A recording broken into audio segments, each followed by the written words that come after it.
নমস্কার বন্ধুরা, চলে এলাম আবার একটা নতুন ভিডিও নিয়ে আপনাদের সামনে শতরূপাস কিচেন চ্যানেলে।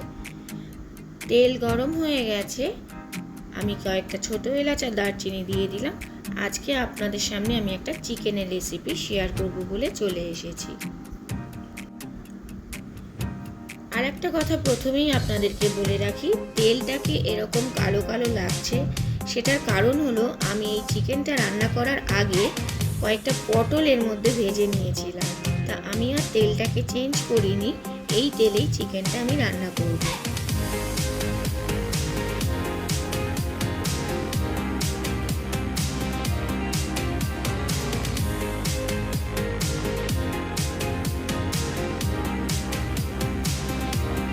ফোড়নটা ভাজা হয়ে গেলে আমি কেটে রাখা পেঁয়াজগুলো এর মধ্যে দিয়ে দেব। পেঁয়াজগুলোকে একটু লালচে রং করা অবধি আমি ভাজতে থাকব।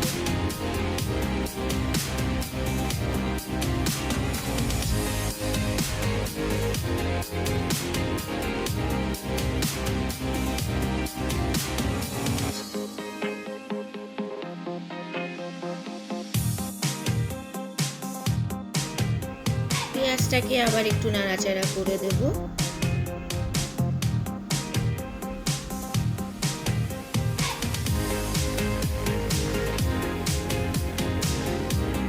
পেঁয়াজের রংটা এবং পেঁয়াজ যাতে তাড়াতাড়ি ভাজা হয়ে আসে তার জন্য আমি দুটো জিনিস এখানে ব্যবহার করলাম, একটুখানি চিনি আর একটুখানি নুন। নুনটা দিলাম যাতে পেঁয়াজটা তাড়াতাড়ি ভাজা হয়ে আসে নরম হয়ে, আর চিনিটা দিলাম যাতে পেঁয়াজের কালারটা লাল রঙের হয়। তো বন্ধুরা, এটা ভাজতে ভাজতে কয়েকটা কথা আপনাদের সাথে শেয়ার করি। আমার এক ড্রয়িং স্টুডেন্ট, একটা ছোট্ট মিষ্টি মেয়ে, যার রিকোয়েস্টে আমি এই রান্নাটা করেছি। ও আমাকে বলেছে, আন্টি চিকেনের একটা সুন্দর রেসিপি ছেড়ো প্লিজ, ওটা ঘন মাখা মাখা হবে কিন্তু ঝোল হবে না। তো আমি সেরকম একটা রান্না খেতে চাই। এরকম ছোট্ট মিষ্টি একটা মেয়ের আদো আদো কথার আবদার আমি না রেখে পারি কি করে বলুন তো? তাই রান্নাটা করেই ফেললাম। ও যখন ছবি আঁকতে আসে তখন বলে, আন্টি তুমি অমুক রেসিপি ছেড়েছিলে, সেটা আমার মা করেছিল, তমুক রেসিপি করেছিলে, তো সেগুলো খেতে আন্টি হেভি হয়েছিল। ওরকম একটা কমেন্ট শুনতে কার ভালো না লাগে পারে বলুন তো? আমার তো ভীষণ ভালো লাগে। দেখুন বন্ধুরা, এদিকে পেঁয়াজের কালারটা কিন্তু সুন্দর লালচে চলে এসেছে আর নরমও হয়ে গেছে, ভাজা ভাজাও হয়ে গেছে। এবার আমি দিয়ে দেব আদা, রসুন আর একটু পেঁয়াজের পেস্ট। পেঁয়াজ একটাই দিয়েছি, যেহেতু এখানে কাটা পেঁয়াজ আমি অনেকগুলোই ব্যবহার করেছি। পেঁয়াজটা এইভাবে আমার ভাজা হয়ে গেছে। এবার আদা রসুনের পেস্টটা আমি দিয়ে দেবো।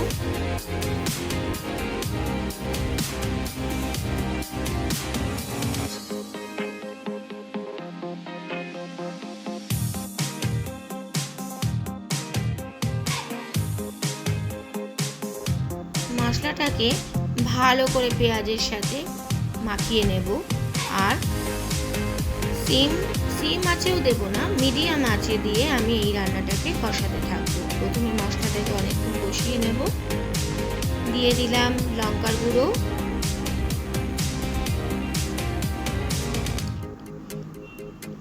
যে যেরকম ঝাল খাবেন সে সেই অনুসারে দেবেন। দিয়ে দিলাম হলুদ গুঁড়ো। হলুদটা কিন্তু আজকে একটু বেশি ব্যবহার করছি যাতে কালারটা ভালো আসে।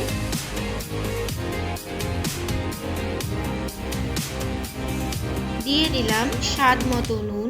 প্রথমে একটু অল্পই নুন দেব, কারণ পরে দেখে নেব নুনের পরিমাণটা ঠিক আছে কি নেই। দিয়ে দিলাম জিরের গুঁড়ো।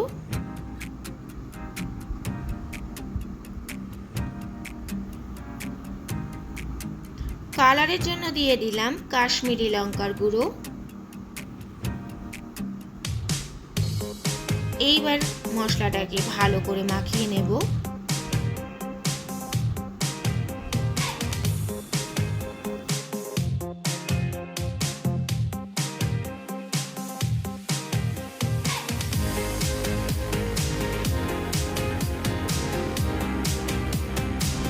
যে চিকেনের রেসিপিটা আমি আপনাদের সামনে শেয়ার করছি, সেটা আমার ছেলেরাও বা আমার পরিবারের সবাই বলে, মা কি রেঁধেছো, সুপার মম। তো হেভি হয়েছে মা, এরকম কমেন্ট রান্নাটাতে যখন আমি পাই তখন আমার একটা সার্থক মনে হয় যে না, কষ্ট করে রান্না করেছি, সবার খুব পছন্দ হয়েছে।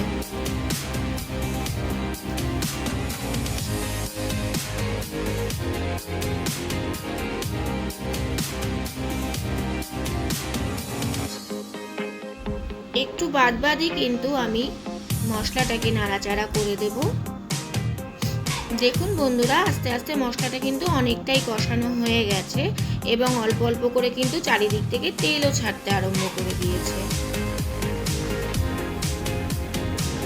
চিকেনের পিসগুলো এইবার দিয়ে দেব।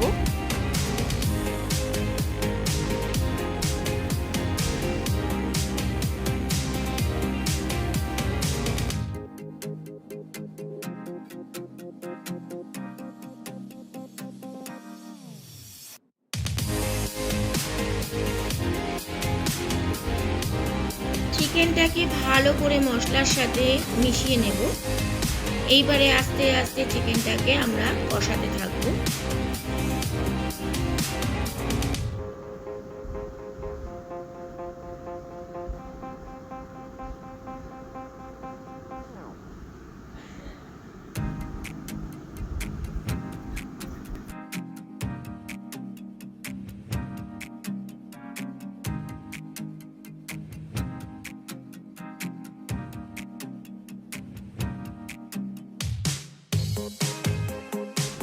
আবার একটুখানি বাদে আবার চিকেনটাকে একটু নাড়াচাড়া করে দেব।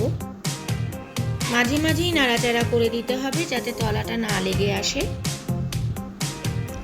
আমি অল্প একটু গরম জল নিয়ে নিলাম, কারণ মশলাটা যেহেতু ড্রাই হয়ে গেছে তাই জন্য একটু জল ব্যবহার করলাম যাতে কষাতে সুবিধা হয়।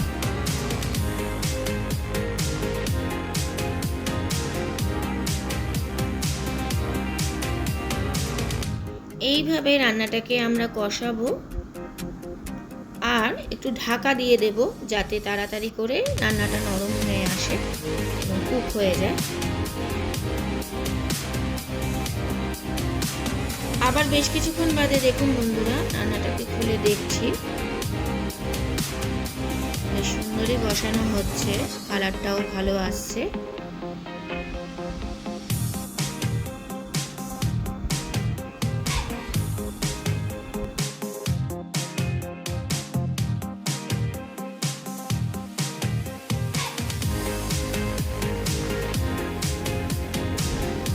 আবার একটু বাদে আমি রান্নাটাকে নাড়াচাড়া করে দেব।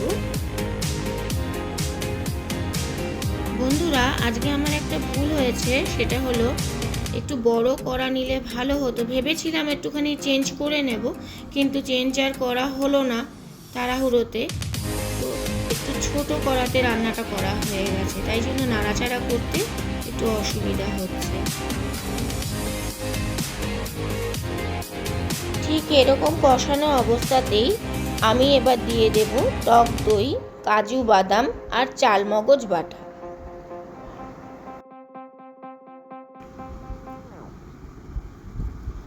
কাজুটা কিন্তু একটু বেশি পরিমাণ আছে আর চালমগজ অল্প করে আমি দিয়েছি। বাটিটা ধুয়ে একটু জলটা দিয়ে দিলাম।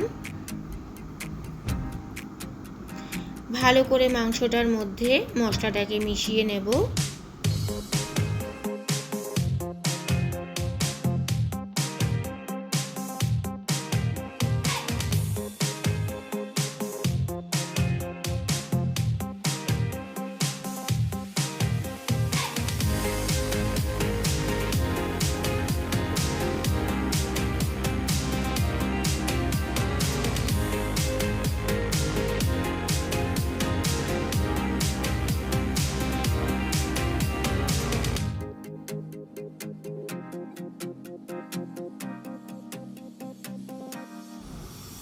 রান্নাটা কিন্তু মিডিয়াম আঁচেই আমি করব। দিয়ে দিলাম আলু। আপনারা চাইলে আলুটাকে স্কিপ করে দিতে পারেন, কিন্তু আমরা আলুটা দিচ্ছি এই কারণে, আমাদের একটু আলু না হলে হয় না। দুপুরবেলা যে কোনো রান্নাতেই আমরা একটু আলু মাংসের মধ্যে দিয়েই থাকি।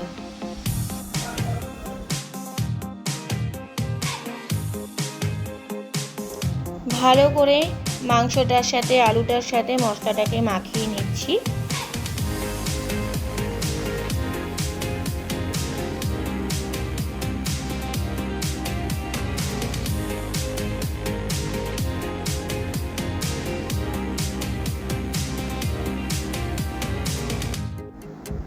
আবারও একটু ঢাকা দিয়ে দেব।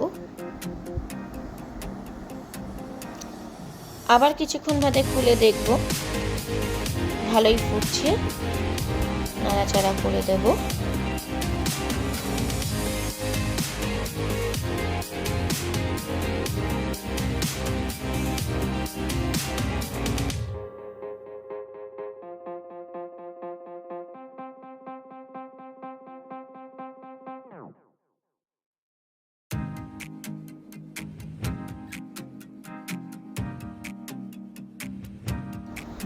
এই অবস্থাতে আবার একটু ঢাকা দিয়ে দেব।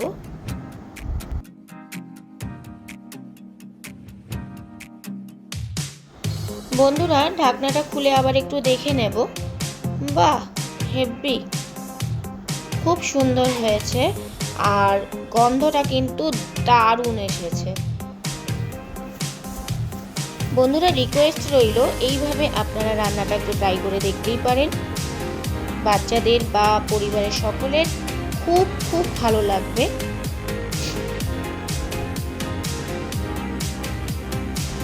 বন্ধুরা, অনেকেই আপনারা আমার চ্যানেল ভিউ করছেন কিন্তু সাবস্ক্রাইব বা লাইক কিছুই করছেন না, জানি না কেন।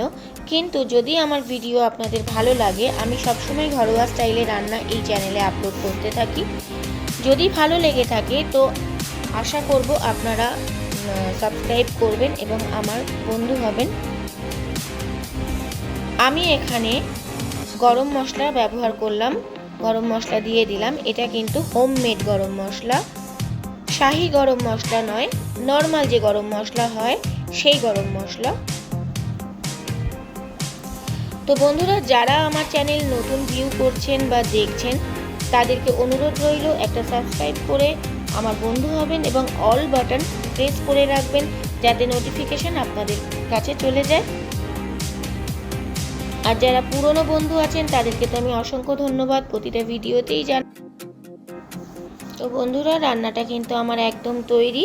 এবার আমি নামিয়ে নেব, কিন্তু আজকে একটু অন্যরকম পরিবেশন করব, সেটা হলো সোজাসুজি খাবারের পাতে।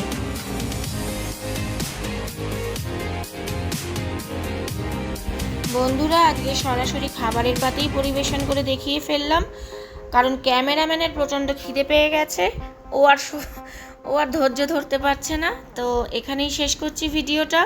ভালো লাগলে অবশ্যই একটা লাইক কমেন্ট শেয়ার করে দেবেন। তো নতুন কোনো ভিডিওতে আবার দেখা হচ্ছে। সবাই আপনারা ভালো থাকবেন, সুস্থ থাকবেন। তো নমস্কার, টাটা।